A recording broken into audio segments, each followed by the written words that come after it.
여보, 우리 빚쟁이들 피해야 해. 정우는 현관문을 발로 차듯 열고 들어왔어요. 집 안 분위기를 살피지도 않은 채 종이 봉투를 식탁 위에 내던졌죠. 지연은 부엌에서 국을 데우던 손을 멈추고 남편 얼굴을 바라봤어요. 평소처럼 짜증 섞인 표정이 아니었어요. 뭔가 숨기려는 것 같은 불안한 얼굴이었죠. 왜 이렇게 급해? 무슨 일인데 그래? 정우는 의자를 잡아 끌면서 앉더니 서류를 펼쳐 지연 앞으로 밀었어요. 사업 터졌어. 빚쟁이들이 날 찾아다닌대. 그래서 우리 위장 이혼해야 할 것 같아. 지연은 숟가락을 떨어뜨릴 뻔했어요. 뭐라고? 이혼을 왜 갑자기 말하는 거야? 그런 소린 한 번도 안 했잖아. 정우는 지연에게 시선을 박으면서 한쪽 입꼬리를 올렸어요. 갑자기 터진 일이니까 그렇지. 너도 알잖아. 나랑 같이 묶이면 너가 받는 월급도 끝장나. 그래도 이혼은 너무 갑작스러운 거 아니야? 다른 방법은 없는 거야? 무슨 방법? 지금 그런 소리 할 때야? 빚쟁이들이 당장 내일이라도 들이닥칠 판인데. 정우는 도장 케이스를 꺼내서 지연 앞에 놓았어요. 그러니까 지금 도장 찍어. 오늘 안으로 빨리 처리해야 한다니까. 지연의 눈썹이 찌푸려졌어요. 잠깐만, 서류는 언제 준비한 거야? 왜 나한테 얘기도 안 하고 혼자서 다 준비해놨어? 얘기할 시간이 어딨어. 네 월급이라도 지켜야 할 거 아냐. 정우가 손바닥으로 식탁을 탁 쳤어요. 지금 시간이 문제라고.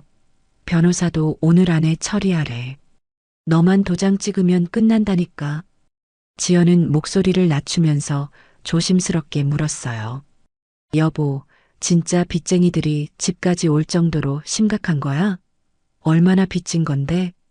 정우는 짜증이 확 터진 얼굴로 지연을 내려다봤어요. 아니, 그럼 내가 지금 장난치는 것 같아? 나 죽게 생겼는데 너는 왜 이렇게 태평해? 그냥 도장 찍으면 된다고. 태평한 게 아니라 이해가 안 돼서 그래. 위장이혼이면 법적으로만 갈라서는 거잖아. 그런데 왜 이렇게 급하게 상의도 없이 이러는 게 당황스러워서 그래. 법적으로 갈라서야 재산 압류 안 당하지. 너 머리 나쁜 거 아니야? 정우는 서류를 손가락으로 톡톡 두드렸어요.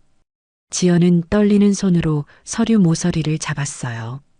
날짜, 서명란, 도장 찍는 곳이 눈에 들어왔죠. 근데 오늘 안에 찍어야 한다고 계속 말하는 게 좀 이상해. 뭔가 숨기는 거 아니야? 정우는 숨을 크게 쉬면서 비웃듯 말했어요. 숨기기는 뭘 숨겨. 너는 상황 파악을 왜 이렇게 못해. 애 앞에서 길바닥 나앉기 싫으면 그냥 찍으라고. 지연은 정우가 밀어놓은 도장 케이스를 내려다보면서 말했어요. 여보, 나 진짜 겁나. 이거 찍고 나면 다시 원래대로 돌아갈 수 있는 거지? 약속할 수 있어? 정우는 눈동자 하나 흔들리지 않았어요. 걱정 마. 서류만 필요한 거야. 생활은 똑같이 할 거고. 내가 알아서 정리한다니까. 나 못 믿어? 정말? 진짜 우리 때문에 그러는 거 맞지? 그럼 뭐 때문에 이러겠어? 내가 재미로 이혼 서류 가져왔겠어? 지연은 불안이 목까지 차올랐어요. 하지만 아이 얼굴을 떠올렸죠. 전기요금 고지서, 카드 결제일, 냉장고 안에 빈 칸들이 한꺼번에 스쳐갔어요. 길바닥에 나앉으면 아이는 어떻게 되는 걸까? 정우야, 진짜 우리 가족 지키려고 하는 거지? 정우는 지연을 향해 손바닥을 내밀었어요. 말 길게 하지 말고 찍어. 지금 당장. 시간 없어. 그 말은 부탁이 아니라 명령이었어요. 압박이 목을 조여왔어요. 지연은 결국 도장을 집어들었어요. 손에 땀이 배서 인주가 제대로 묻지도 않았죠. 빨리 안 찍어. 진짜 시간 없다니까. 지연은 심장이 요동치는 소리를 들으면서 서류 위에 도장을 눌렀어요. 붉은 자국이 서류 위로 퍼져나가는 걸 바라보면서 그녀는 어딘가 잘못된 길로 들어선 기분을 떨칠 수 없었어요. 정우는 서류를 낚아채면서 말했죠. 됐네. 이제부터 별말 없이 따라오기만 하면 돼. 알았지? 그 말은 이상하게도 약속이 아니라 통보처럼 들렸어요. 지연은 식탁에 앉은 채로 멍하니 정우 뒷모습을 바라봤어요. 정우는 서류를 봉투에 넣으면서 현관으로 나갔죠. 나 잠깐 나갔다 올게. 변호사한테 전달해야 돼. 문이 닫혔어요. 지연은 자기 손을 내려다봤어요. 도장을 쥔 손이 아직도 떨리고 있었죠. 그리고 그 통보가 앞으로 어떤 일을 불러올지 지연은 아직 몰랐어요. 정우가 이혼 서류를 들고 나간 지 며칠 되지 않았어요. 집안에서 남편의 존재는 빠르게 희미해지고 있었죠. 지연은 그 변화를 가장 먼저 전화벨 소리에서 느꼈어요. 통화 버튼을 눌러도 연결조차 되지 않았거든요. 여보, 전화 좀 받아. 왜 연락이 이렇게 안 되는 거야? 잠깐이면 돼. 신호음만 길게 이어질 뿐 정우랑 통화가 되지 않았어요. 저녁 시간이 되자 아이가 물었어요. 엄마, 아빠는 언제 와? 지연은 웃는 척하면서 대답했어요. 아빠가 일이 좀 많으시대. 곧 오신다고 했어. 하지만 정우 쪽에서 도착한 건 짧은 문자 하나뿐이었죠. 바빠. 미팅 중. 지연은 핸드폰을 내려놓으며 한숨을 삼켰어요. 정우가 평소에도 무뚝뚝했지만 이렇게까지 단절된 적은 없었거든요. 특히 생활비가 들어오지 않은 날 그녀의 손이 떨렸죠. 그날 늦게까지 기다렸는데도 입금 알림이 없었어요. 지연은 다시 전화를 걸었어요.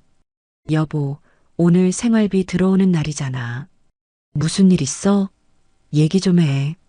이번에도 정우는 전화를 받지 않았어요. 대신 짧은 메시지가 왔죠. 몰라. 지금 그런 거 신경 쓸 겨를 없어. 당신이 좀 융통해서 쓰고 있어. 지연은 그 문자 하나에 속이 확 타오르는 걸 느꼈어요.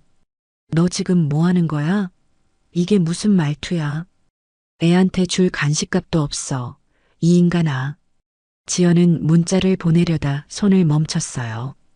여기서부터 지연의 일상은 무너지는 속도가 더 빨라졌고요.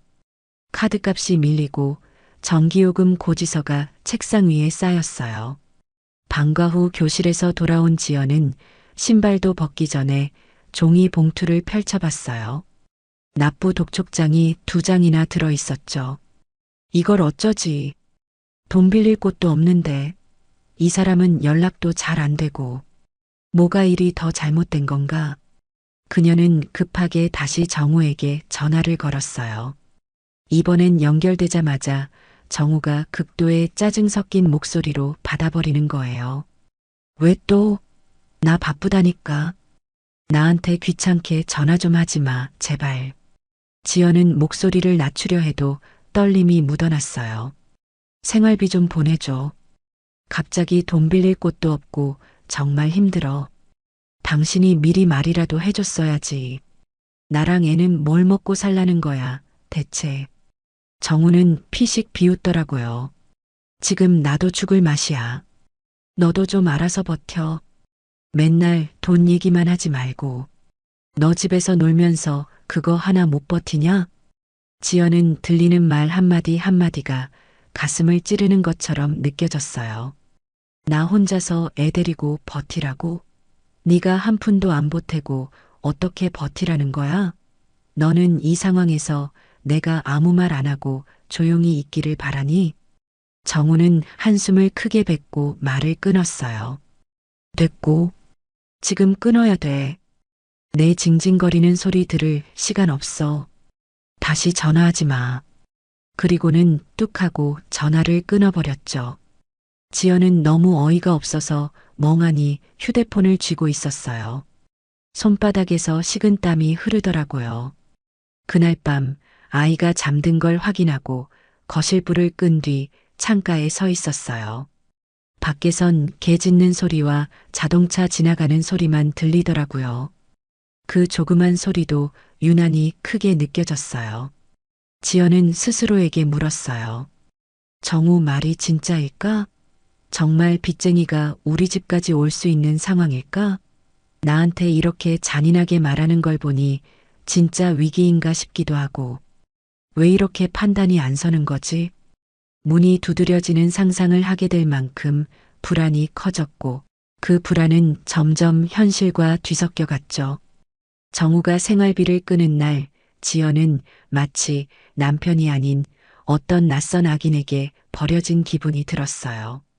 그리고 그 기분은 다음 날 친정이라는 안전지대마저 위협받는 더 큰 혼란을 불러오게 되고 말았죠.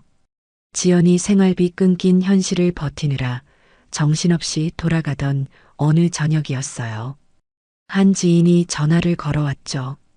지연 씨, 혹시 오해할까봐 말할까 말까 고민했는데 오늘 정우 씨 봤어요. 지연은 젖은 수건을 쥔 손을 멈췄어요. 저희 남편을요? 어디서요? 지인은 잠시 뜸을 들이더니 조심스러운 목소리로 말했죠. 진성호텔 라운지였어요. 근데 혼자가 아니더라고요. 지연의 심장이 한번 크게 내려앉았어요. 누구랑 있었는데요? 젊은 여자인데 옷차림이 좀 화려했어요. 정우 씨가 그 여자한테 물 따라주고 자리 빼주고 진짜 다정하게 잘 챙기더라고요. 내가 다 민망했어요. 보통 접대면 저렇게 안 하죠. 지연의 손에서 수건이 툭 떨어졌어요. 아, 그래요? 제가 좀 확인해 볼게요. 연락 줘서 고마워요. 전화를 끊자마자 지연의 머릿속이 뒤엉키기 시작했어요. 정우가 말하던 빚쟁이와 사업 문제가 떠올랐어요. 그 와중에 여자를 데리고 호텔 라운지라니요. 설마 아니겠지. 아닐 거야. 애랑 내가 둘이 이 고생을 하고 있는데 남편이 그럴 리가 없어. 아이는 끔찍히 아끼는 사람이잖아. 지연은 스스로에게 말했지만 그 말은 떨리는 숨에 묻혀 힘을 잃었어요. 그날 밤 지연은 정우가 쓰던 서랍도 뒤져봤어요. 손이 떨렸지만 더는 버티기 어려웠죠. 컴퓨터를 켜고 정우의 소비 내역을 확인하는 순간 시야가 확 흔들렸어요. 호텔 디너? 이게 뭐야? 이런 데를 왜 가지? 지연은 카드 사용 내역을 천천히 들여다봤어요. 호텔 레스토랑, 이름 모를 바, 고급 카페 목록들이 즐비했죠. 정우가 이혼 서류를 들고 나가 생활비를 끊기 시작한 시점 이후엔 더욱 많아졌어요. 말도 안 돼. 그때 나는 도시가스 끊길까봐 벌벌 떨고 있었는데. 제정신인 거야? 분노와 배신감이 밀려 올라오자 지연은 바로 정우에게 전화를 걸었어요. 이번엔 운 좋게 연결됐어요. 여보, 오늘 진성호텔 갔었어? 정우는 잠시 멈칫하더니 대수롭지 않은 톤으로 말했어요. 아, 그거 고객 미팅? 미팅인데 왜 여자랑 있었어? 그게 고객이에요. 뭘 그렇게 따져. 별일도 아닌데. 난 지금 어떻게든 사업 다시 일으켜보려고 애쓰는데 너는 그렇게 할 일 없어? 지연은 숨을 고르며 말을 이어갔어요. 근데 왜 그렇게 다정하게 챙겼대? 물 따라주고 자리 비켜주고. 지인이 다 봤다고 전화 왔어. 정우는 바로 목소리를 높였어요. 지인이든 뭐든 남의 일에 참견 많이 하네. 너도 그만 좀 해. 내가 접대 좀 하면 안 되냐? 너는 왜 항상 사람을 의심부터 하는 거야? 지연의 눈가에 열이 확 올라왔어요. 그럼 카드 내역에 왜 호텔 디너가 찍히는데? 왜 이런 데서 돈을 쓰는데? 집에는 생활비도 안 보내면서 너 지금 제정신이 아니지 않니? 정우는 기가 막힌다는 듯 웃어버렸어요. 아, 참. 너는 진짜 계산기만 들고 사는구나. 그건 사업상 필요해서 쓴 거라고 몇 번을 말해. 너는 내가 하는 일에 관심도 없으면서 돈만 가지고 따지지. 필요해서? 그럼 집 생활비 정도는 챙기고 접대도 해야 하는 거 아니니? 집에 준 카드는 한도 초과인데 너는 어떻게 그렇게 카드를 막 쓰고 다녀? 너는 말해도 못 알아들어. 그래서 말 안 한 거야. 나 힘든 거 너는 단 한 번이라도 생각해 봤냐고. 지연은 벽을 의지한 채 전화를 꽉 쥐었어요. 여보, 그럼 집에서 쓰는 카드값이라도 좀 내줘. 공과금 고지서 쌓이는 거 알아? 집은 이런데 너 호텔에서 밥 먹고 있었다고? 이게 내가 말하는 사업이야? 나를 바보로 아는 거야? 정우는 한숨을 내쉬며 짜증 가득한 목소리로 말했어요. 지연아, 지금 나 힘들어 죽겠거든?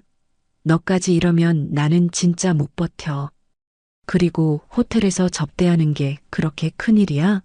나 돈 써서 일 만드는 사람이야. 사업이 잘 돼야 집 생활비도 다시 줄 거 아니야.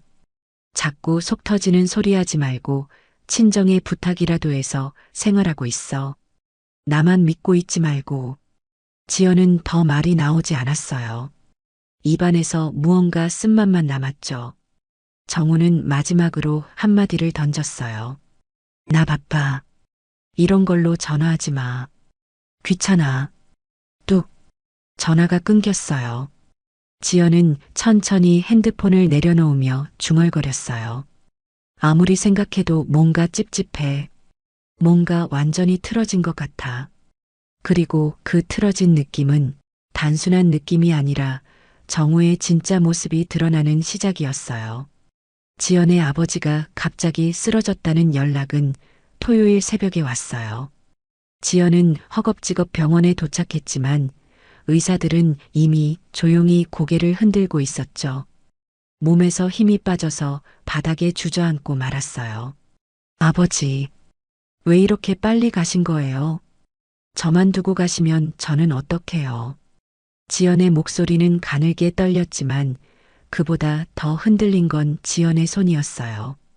그 손으로 가장 먼저 잡은 건 휴대폰이었죠. 정우에게 전화를 걸었어요.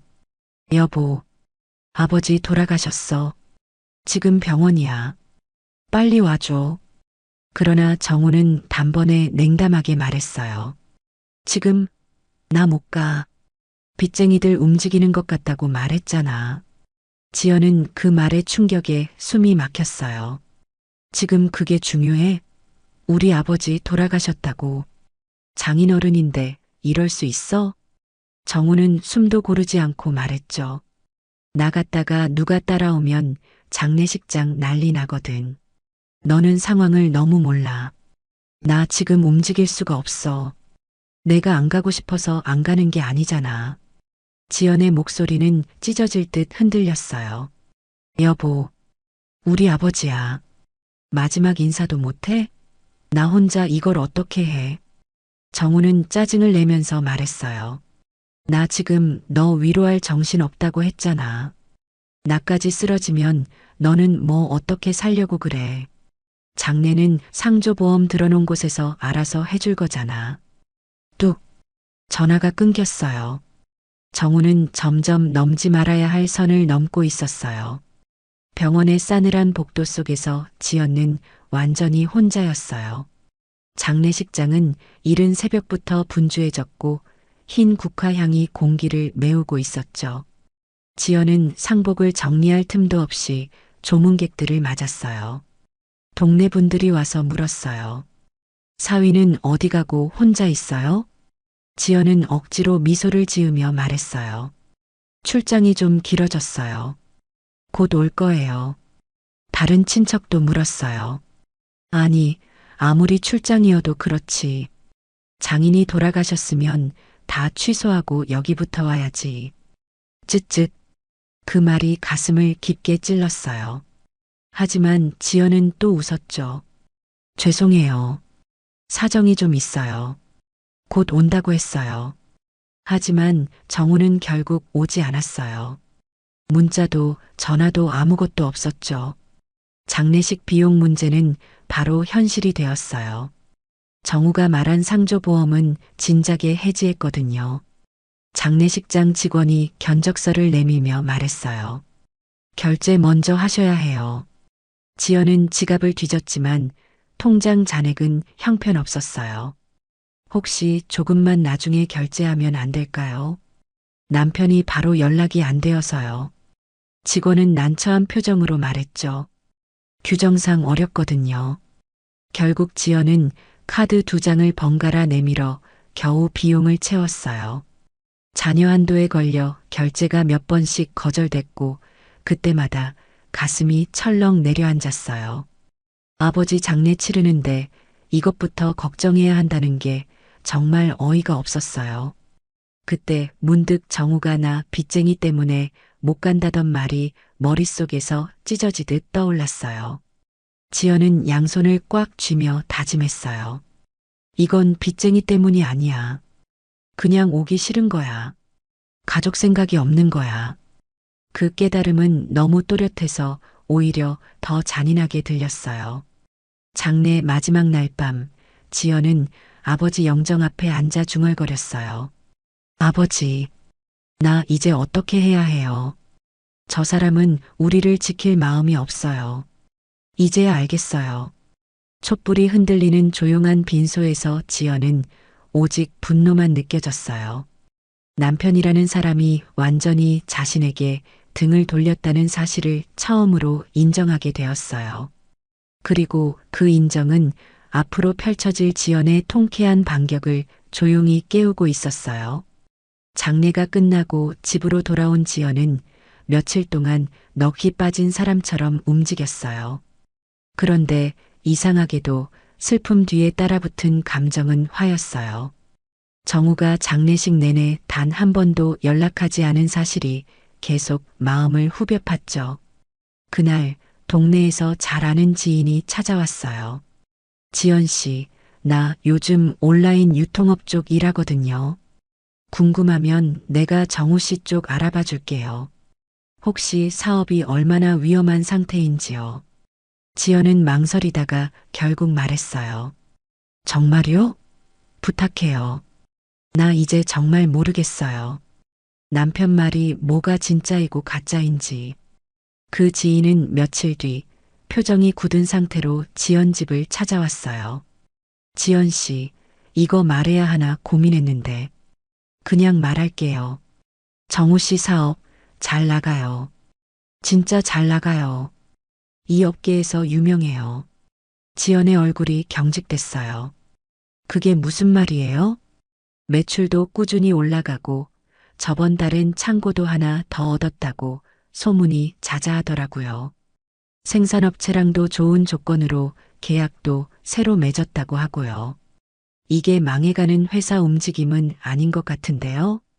지연은 입술이 굳어서 말이 안 나오다가 겨우 말했어요. 정말 우리 남편 회사 맞아요? 이름이 같은 대표일 수도 있잖아요. 지인은 고개를 흔들었어요. 그건 말도 안 돼요. 그 말에 지연의 손이 덜덜 떨리기 시작했어요. 그럼 나한테 다 거짓말했다는 거예요? 도대체 왜, 무슨 이유로 이런 일을 벌인 거죠? 지연은 그날 밤 정우의 카드 내역을 다시 살펴봤어요. 그때는 긴가민가하며 보느라 제대로 못 봤던 항목들이 눈에 확 들어왔죠. 호텔, 피부관리실, 명품 매장. 이걸 몇 달 동안 계속 갔다고? 아무리 생각해도 사업 비용이라고 하기에는 너무 과해. 이 남자 도대체 무슨 생각인 거야? 내역은 일정한 패턴으로 찍혀 있었고 금액도 적지 않았어요. 지연은 충격을 억누르지 못하고 테이블을 붙잡았어요. 생활비는 한 푼도 안 보내놓고 이런 데다 돈을 쓰고 있었다니. 그때 휴대폰이 울렸어요. 지인이 다시 사진 몇 장을 보내온 거였어요. 지연 씨, 이거 SNS 좀 보세요. 내 동생 친구 계정인데 정우 씨랑 연결되는 게 너무 많은데 혹시나 해서요. 사진 속엔 상간녀 이유경이 웃고 있었어요. 그 뒤 배경에 호텔 벽면 문양, 고급 레스토랑 테이블, 달리아꽃 센터피스까지 지연이 본정우의 카드 결제 날짜와 딱 맞아떨어졌어요. 지연은 손으로 입을 틀어막았어요. 세상에 나를 감쪽같이 속인 거였어. 지인은 조심스럽게 말했죠. 저 여자 피부관리실 일하는데 그 월급으로 가지고 다니는 건 모두 명품이라고 하더라고요. 그리고 집에서 찍은 사진 보면 정우 씨랑 같이 찍은 사진이 있는데 놀러 온 것 같지 않고 같이 사는 부부 같아 보였어요. 지연의 얼굴이 하얗게 질렸어요. 둘이 같이 살기라도 한다는 거예요? 지인은 말끝을 흐리며 답했어요. 그렇게밖에 안 보여요. 이런 말 전해서 미안해요. 말하기 참 그렇네요. 그 말이 떨어지는 순간 지연의 머릿속에서 정우가 서류에 도장 찍으라며 압박하던 장면이 되살아났어요. 생활비 끊겠다고 차갑게 말하던 장면도 떠올랐어요. 아버지 장례식에 오지 않겠다던 장면이 한꺼번에 되살아났어요. 그리고는 모든 퍼즐이 한 번에 맞춰졌어요. 지연은 더 이상 정우를 용서할 수 없었어요. 위장이혼이 아니고 딴 살림을 차리려고 나를 속인 거였다는 거지. 그 말이 입 밖으로 나오자 그동안 눌러왔던 감정이 터질 듯 치밀었어요. 정우야, 너는 자식도 저버리고 그 여자를 택한 거야? 지연은 눈물을 닦지도 않은 채 노트북을 켜고 말했어요. 당신이 어떻게 살고 있는지 이제 내 두 눈으로 확인해야겠어. 그때의 지연은 더 이상 흔들리는 사람이 아니었어요. 배신의 실체가 드러난 순간 지연은 이제 반격할 이유가 완벽하게 갖춰졌다는 걸 깨닫고 있었죠. 내 아이를 지키기 위해서라도요. 지연은 상간녀의 SNS 사진과 정우의 카드 내역을 밤새 펼쳐놓고 정리했어요. 심호흡을 하고 정신을 챙기려고 노력했어요. 좋아, 이젠 내 차례야. 당신들이 준 고통, 이젠 돌려줄 차례고요. 다음 날 지연은 지인의 소개로 가장 유능하다는 변호사를 만났어요. 변호사 사무실은 조용했지만 그곳은 지연에게 전장이었죠. 한지연 씨 맞으시죠? 상황은 간략히 들었습니다. 자료부터 보여주시겠어요? 변호사는 차분한 표정이었지만 눈빛은 날카로웠어요. 지연은 준비해온 두툼한 파일을 꺼내며 숨을 골랐어요. 남편이 위장이혼을 요구했어요. 그것도 빚이 있다면서요. 근데 전부 거짓말이었어요.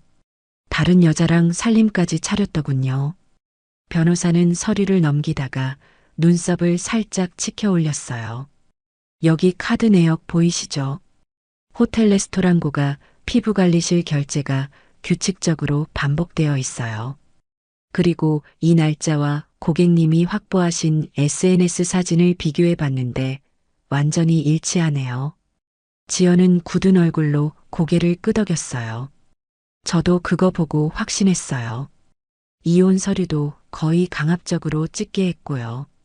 변호사는 손가락으로 문서를 두드리며 단호하게 말했어요. 지연 씨, 염려 마세요. 제가 반드시 승소하게 해드리겠습니다.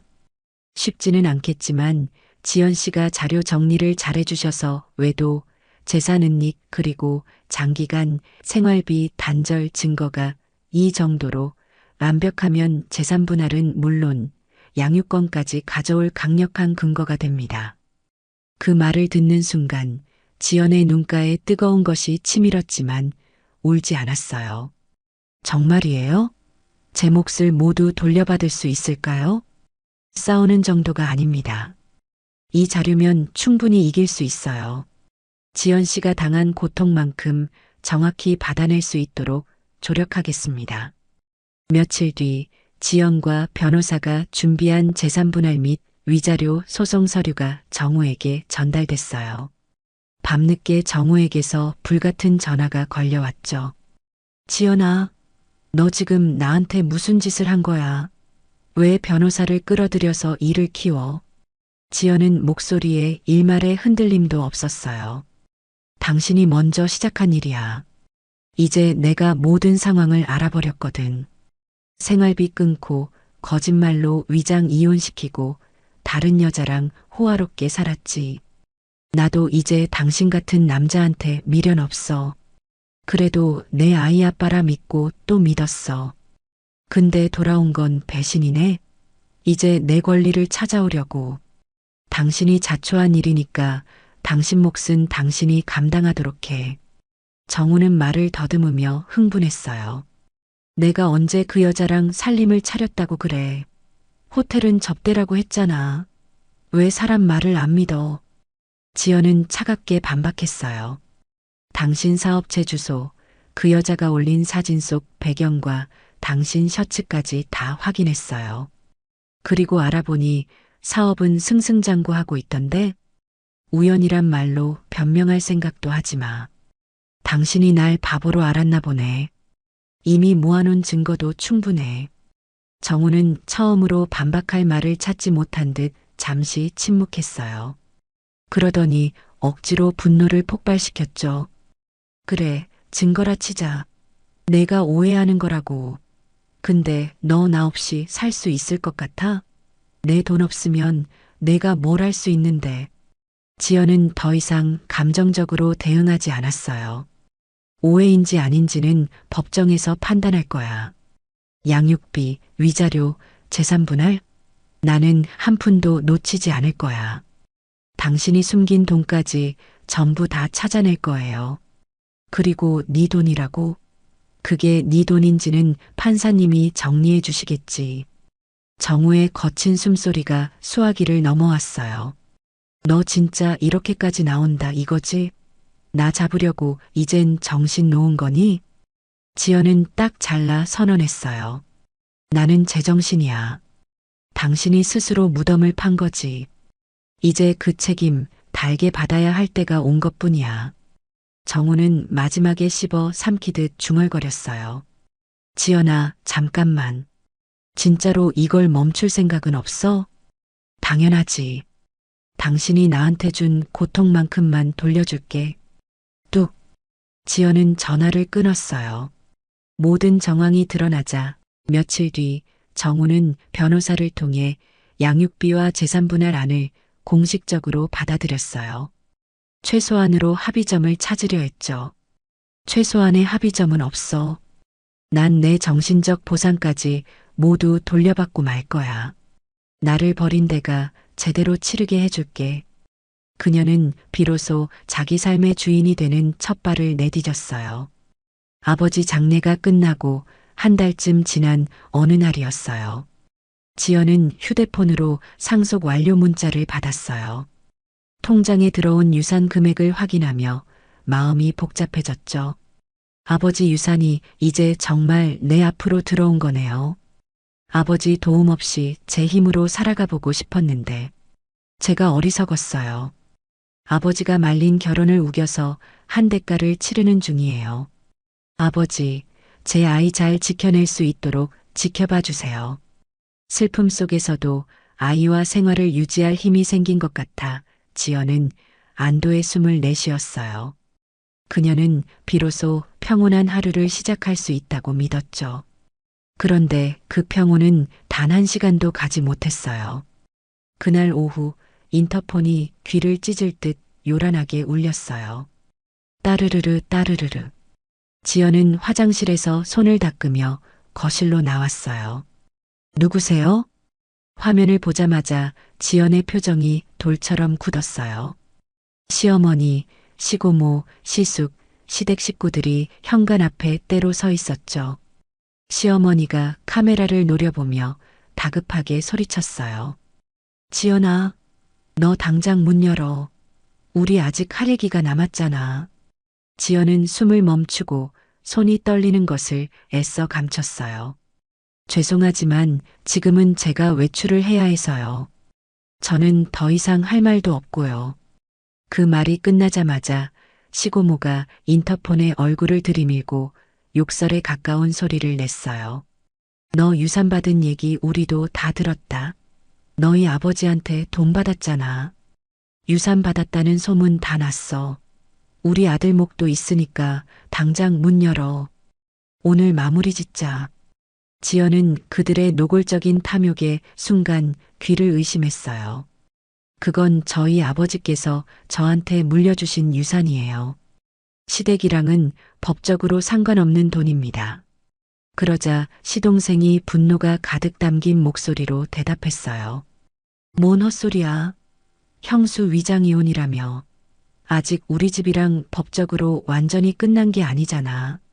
내 형한테도 당연히 몫이 있는 거라고. 지연은 이들이 정우에게 속아 모든 상황을 오해하고 있음을 깨달았어요. 이혼도 재산 분할도 이미 법적으로 정리됐어요. 그 돈은 온전히 제 몫이에요. 하지만 그들의 대답은 곧바로 통제 불능의 욕설과 고성이었어요. 시어머니가 인터폰 앞에서 발을 구르며 악을 썼어요. 내가 우리 아들 돈 안 주려고 속인 거지?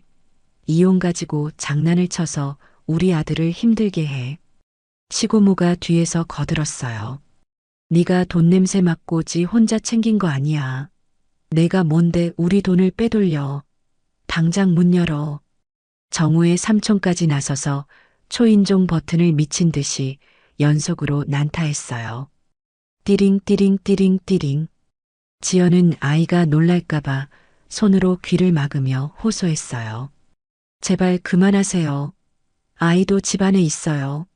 왜 이러세요? 시댁 사람들은 무슨 말을 해도 말이 통하지 않았어요.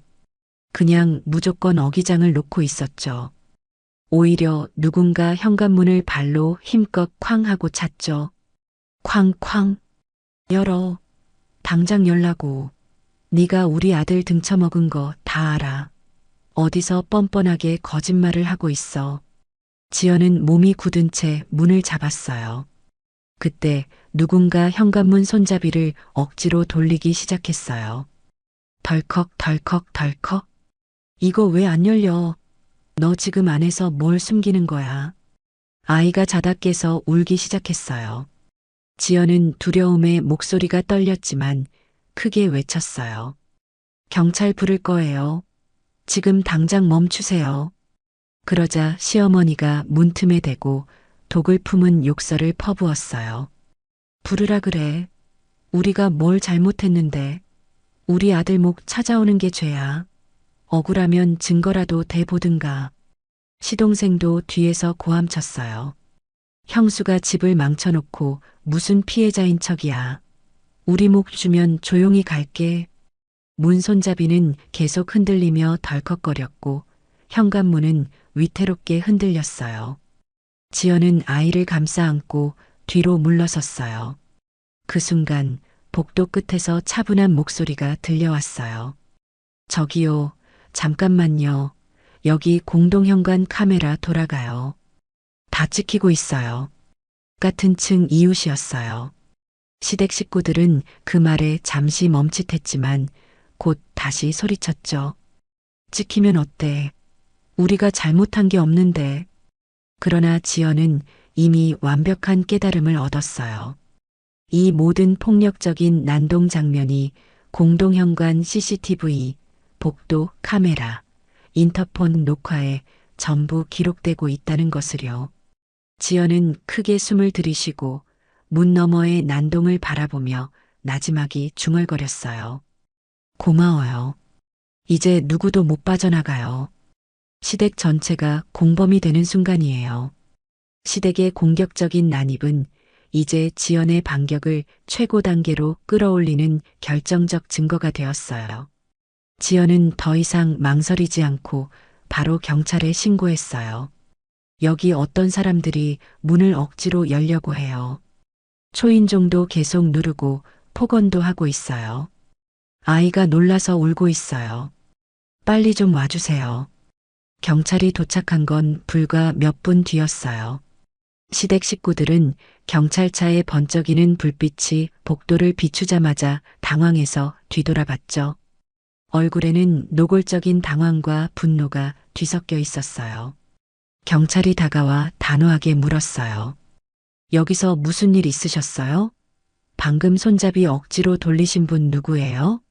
시동생이 손사래를 치며 소리쳤어요. 아니, 우리 가족이에요. 형수 집에 우리가 왜 못 와요? 집안일이에요. 지연은 문을 열지 않은 채 인터폰으로 또렷하고 차분하게 말했어요. 제가 초대하지 않았어요. 초인종을 계속 누르고 욕설을 하고 문을 발로 차고 손잡이를 억지로 돌렸어요. 지금 아이가 놀라서 울고 있어요. 서로 같이 가주셔야겠습니다. 경찰은 시댁 쪽을 돌아보며 경고했어요. 지금 피해자가 명확히 말했죠. 이건 주거침입 행위입니다. 당장 CCTV와 인터폰 녹화 기록을 확인해야 합니다. 그러자 시어머니가 길길이 날뛰었어요. 지연아, 내가 감히 우리한테 경찰을 불러? 내가 우리를 죄인 취급하는 거야? 이게 지금 할 짓이야. 지연은 조금도 흔들리지 않고 대답했어요. 제가 부른 게 아니라요.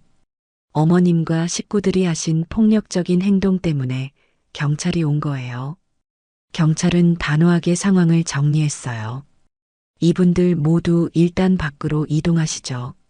방금 인터폰 녹음도 다 저장됐고 CCTV 확보도 필요하거든요. 현행범으로 체포될 수도 있는 상황임을 아셔야 합니다.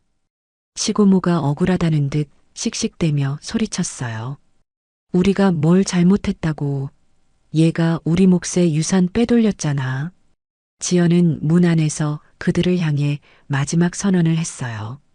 그건 저희 아버지의 유산이에요. 남편과는 이미 이혼했고 재산 분할까지 법적으로 끝났어요. 이 집에 다시 오실 법적 이유도 권리도 없으십니다. 정확히 저희는 이제 남입니다.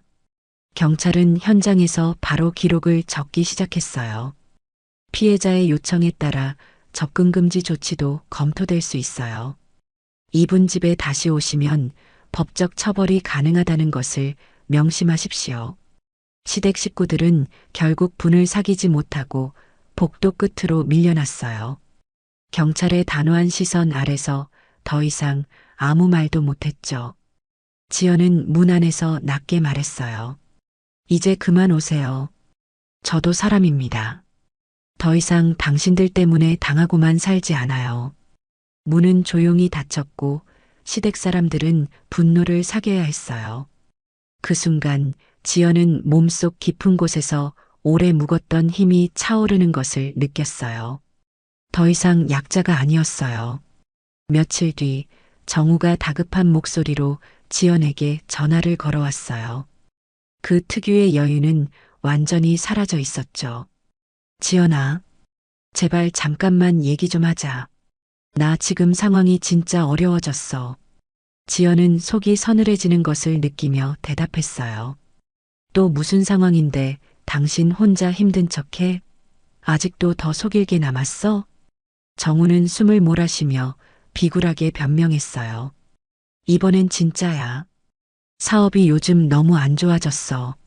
창고 비용도 밀리고. 내가 여자 하나 잘못 만나서 이유경이가 돈을 너무 많이 써서 사업도 안 좋아지고 내가 감당이 안 되네. 너 그 아버님 유산 많이 받았잖아. 나 좀 한 번만 도와줘. 나도 재산 분할 해줬잖아. 그래도 명색이 내가 아이 아빠인데. 지연은 그 말이 떨어지는 순간 바로 끊어 말했어요. 정우야, 설마 그 말을 나한테 진심으로 하고 있는 거야? 당신 입에서 그 유산이라는 말이 아이 아버지라는 말이 나온단 말이야? 정우는 목소리를 낮추며 빌었어요.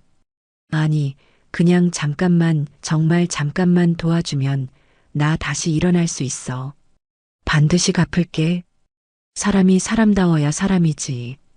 당신도 당신 가족들도 사람 되길 글렀구나. 지연은 허탈함이 섞인 웃음을 뱉었어요. 나는 당신이 생활비 끊어서 카드 돌려막기 하고 아버지 장례비도 카드 2장으로 겨우 냈어.